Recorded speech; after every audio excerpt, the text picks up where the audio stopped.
හයි යාළුවනේ කොහොමද ඉතින් ඔයාලට අද මම ඔයාලට අරන් ආවේ ටෝට් බෑග් එකක් ලේසියෙන්ම මහගන්න ආකාරය. ඉතින් අපිට මේකට ඕනි වෙනවා මැටීරියල් එක, ඒ වගේම ඇඳ ගැනීමට පැන්සලක්, ටේප් එකක්, ඒ වගේම කපා ගැනීමට කතුරක් සහ රෙද්ද ඇද ඇර ගැනීමට රූලක්. ඉතින් අපි මේ දේවල් උපයෝගී කරගනිමින් දිගංගල් 33ක් සහ පළලංගල් 15ක් වන කොටසක්ද දිගංගල් 28ක් සහ පළල අඟල් 4ක්ද වෙන කොටස් දෙක බැගින් කපා ගැනීමට අවශ්‍ය වෙනවා. ඉතින් අපි අර ඉස්සෙල්ලම අඟල් 33ක් සහ අඟල් 15ක් පළල කපාගත්ත කොටස අරගෙන ඒකේ කන පිට උඩට හිටින විදිහට දමා ගන්න ඕනේ. එහෙම දමාගෙන ඉවර වෙලා අඟල් භාගයක් මෙන්න මේ වීඩියෝ එකේ ආකාරයට නමා ගැනීමට අවශ්‍ය වෙනවා. ඉතින් මේ අඟල් භාගය හරියටම නමා ගැනීමට අපිට අපේ ටේප් එක උපයෝගී කරගන්න පුළුවන්.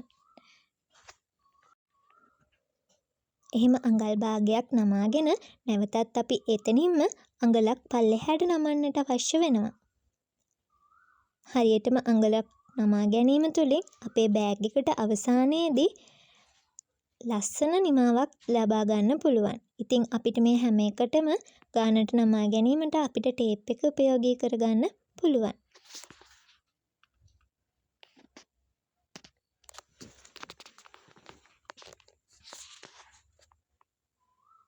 මේ තියෙන්නේ මම එහෙම නමාගෙන අයන් කරගත්ත කොටස. ඔයාලටත් ලේසියෙන් මහගන්න නම් අයන් කරගන්න. එතකොට අපිට පුළුවන් ඒක ලස්සන නිමාවක් දකින්න. ඉතින් මම මේ නමාගත්ත කොටස ඉදිරියෙන් චුටි ප්ලේන්ට් එකක් කරන්න බලාපොරොත්තු වෙනවා. අපි දැන් මේ ප්ලේන්ට් එක කරාට පස්සේ කොටස් තමයි මේ තියෙන්නේ. ඔයාලට ඊළඟ වීඩියෝ එකකින් මම ප්ලේන්ට් කරගන්න ආකාරය ගෙනත් දෙන්නම්. අපි ඉස්සෙල්ලම ලස්සන නිමාවකින් යුතුව ටෝට් බෑග් එකක් මහගෙන ඉමු. අපි මේ ප්ලේන්ට් කරගත්ත කොටස අරගෙන කන පිටට පැත්තට මෙන්න මේ ආකාරයට නමාගෙන මැදින් සෙන්ටර් මාක් එකක් දාගන්නවා.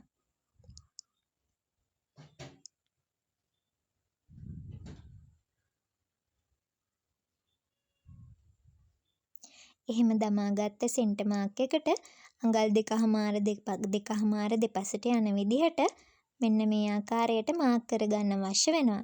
ඉතින් ඒ මාක් එකට තමයි අපි අපේ හැන්ඩල් එක මහගන්න ඕනේ. අපි දැන් බලමු හැන්ඩල් එක කොහොමද හදාගන්නේ කියලා. අපි අර ඉස්සෙල්ලා කපාගත්ත අඟල් 4ක් පළල කොටස අරගෙන හරි මැදින් ඒ කියන්නේ දෙපැත්තට අඟල් 2 හිටින විදිහට ඉරක් ගහගන්න ඕනේ. ඒ ඉර ගහගෙන ඒ ඉර මැද්ද හිටින විදිහට මේ වීඩියෝ එකේ ආකාරයට නමා ගන්න. ඒ නමාගෙන නැවතත් එය දෙකට මැද්දෙන් නමා ගන්න. එහෙම නැමුවාම හරියටම හැන්ඩල් එකේ පළල අඟලක් විදිහට තමයි අපිට එන්නේ. ඒ වගේම 3 සැරයක් එහෙම නමා ගැනීමෙන් හැන්ඩල් එකේ ශක්තිමත් භාවයද වැඩි වෙනවා. මේ තියෙන්නේ මම එහෙම නමාගෙන අයන් කරගත්ත කොටස. දැන් එහෙනම් අපි බලමු මේක මහගන්නේ කොහොමද කියලා. මේක අපි මහගන්නේ එක පැත්තකට මිලි 2.5ක් පමණ හිටින විදිහට. ඉතින් අපිට මේකට මිලි 2.5 පුට් එකක් වුණත් යොදා ගන්න පුළුවන්. හැබැයි මට මිලි 2.5 පුට් එකක් නැති නිසා මම නෝමල් පුට් එකෙන් තමයි මිලි 2.5ක් හිටින විදිහට මහගත්තේ. එහෙම මහගෙන ඉවර වෙලා අපි අර ඉස්සෙල්ලාම හැම් එක නමාගෙන අයන් කරගත්තේ. අන්න ඒකත් පුට් සයිස් එකට හිටින විදිහට මහගන්න අවශ්‍ය වෙනවා. මෙහෙම මහගෙන යනකොට අපිට හම්බෙන අර මිලි 2.5 අඟල් 2.5ක් මාක් කරගත්ත තැන. ඉතින් අපි එතනින් එළියට තියලා තමයි අපේ හැන්ඩල් එක එතනට අල්ල ගන්න ඕනේ. ඒ වගේම අනිවාර්යයෙන්ම මතක තියාගන්න හැන්ඩල් එක මෙතනින් අස්සට අරින්න ඕනේ අඟල් භාගයක් පමණ විතරයි. මොකද එහෙම හතර පැත්තෙන්ම අඟල් භාගයක් යටට ඇරීමෙන් අපිට අපේ හැන්ඩල් එක සමානවම ගන්න පුළුවන් වෙනවා.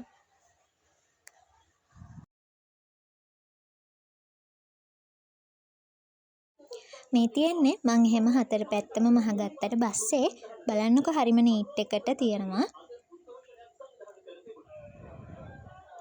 ඒ වගේම අපි ඒක මහගද්දී අනිවාර්යයෙන්ම පටිය ඇඹරෙන්නේ නැති විදිහට ගන්න ඕනේ. ඒක අපි මහද්දිම කල්පනාවෙන් අරගන්න ඕනේ.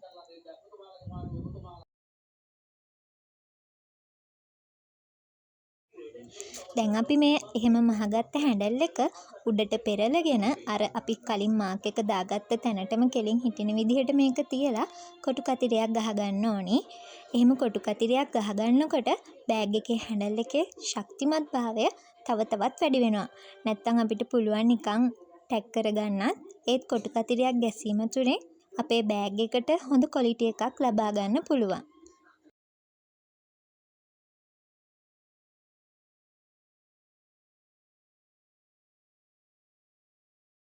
මේ තියෙන්නේ එහෙම කොටි කතිරි ගහගත්තට පස්සේ හරිම ලස්සනට නීට් එකට තියෙනවා. දැන් අපි එහෙම කොටු කතිරි ගහගත්තට පස්සේ පැනල් දෙකට මැද්දෙන් නමාගෙන පැනල් එක හොඳ පිට උඩට හිටින විදිහට තියාගෙන මෙන්න මේ විදිහට අඟල් කාලක විතර මැහුම්මක් ගහගන්න ඕනි දෙපැත්තෙන්ම. ඊට පස්සේ අපි නැවතත් එම බෑග් එක කන පිට පැත්තට හරව ගන්නවා මෙන්න මේ වගේ.